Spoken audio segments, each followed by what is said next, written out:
Bismillahirrahmanirrahim. Assalamualaikum warahmatullahi wabarakatuh. Masih bersama karduk.com.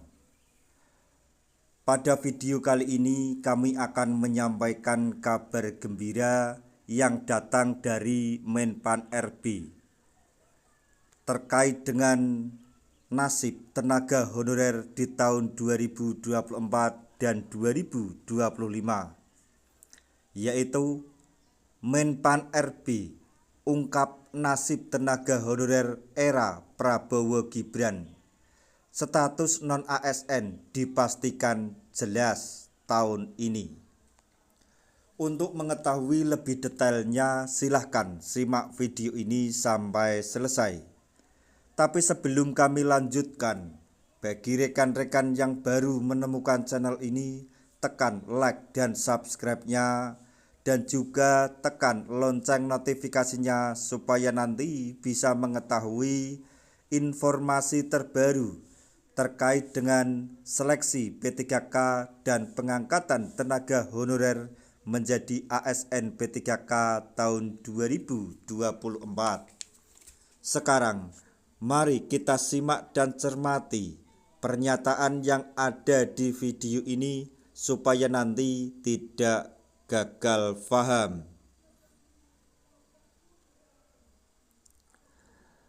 Menteri Pendayagunaan dan Aparatur Negara PAN RB Rini Widiantini mengungkap nasib dari para tenaga honorer di era pemerintahan Presiden Prabowo.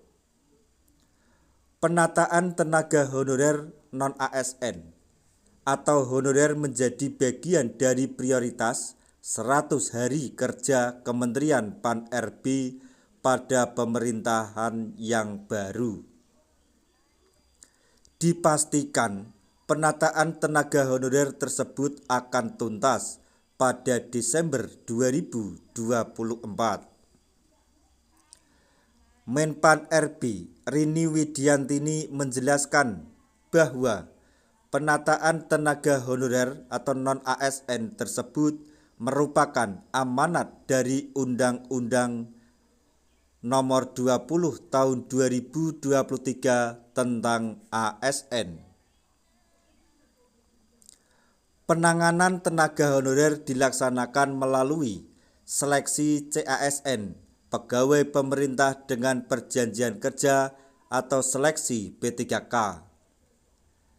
Menpan RB menyebutkan bahwa pihaknya telah mendorong para honorer untuk mendaftarkan diri dalam seleksi P3K.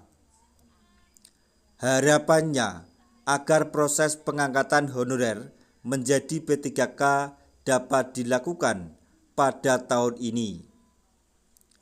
Menpan RB menjelaskan bahwa tentang kejelasan status kepegawaian non-ASN, lalu pemetaan, identifikasi dan mendorong non-ASN untuk mendaftar seleksi P3K, serta proses pengangkatan tenaga non-ASN dapat dilakukan tahun 2024 ini.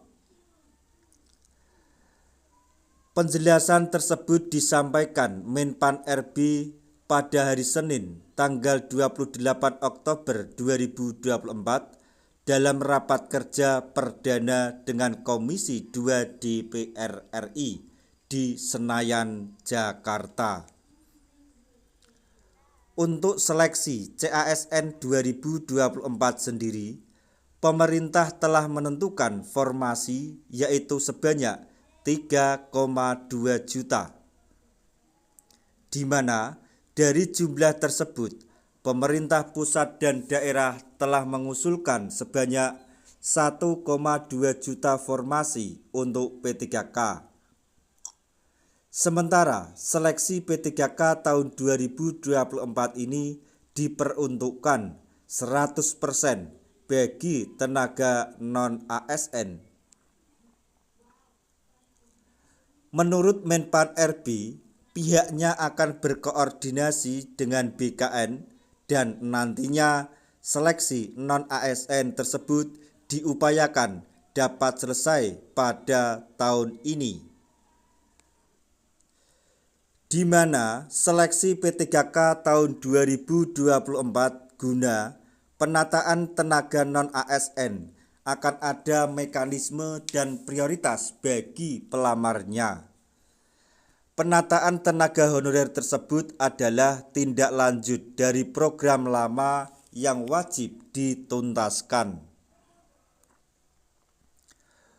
Menpan RB menegaskan bahwa pihaknya berpegang teguh pada arahan agar terhindar atau menghindari PHK massal dan tidak mengurangi penetapan atau pendapatan saat ini, dan tidak mengakibatkan pembengkakan anggaran negara. Di samping penataan tenaga honorer, Kementerian Pan-RB juga memiliki dua prioritas lainnya dalam 100 hari pertama kerja.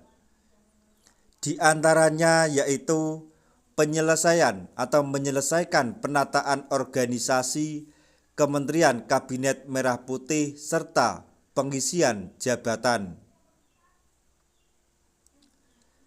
Kemudian, berkaitan dengan penetapan sistem akuntabilitas kinerja pemerintah atau SAKP yang menjadi dasar kementerian lembaga atau KL dalam mencapai target pembangunan nasional dan penetapan IKU.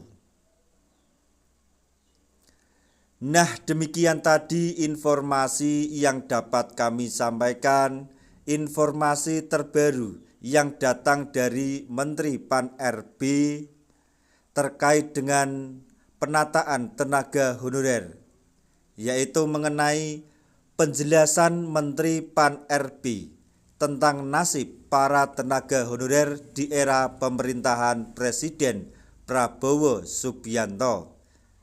Dikatakan bahwa pihaknya menjalankan amanah undang-undang yang mengatur penuntasan seluruh tenaga honorer untuk diangkat menjadi P3K tahun 2024 ini.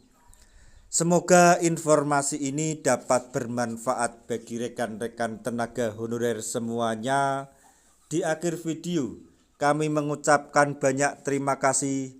Wassalamualaikum warahmatullahi wabarakatuh.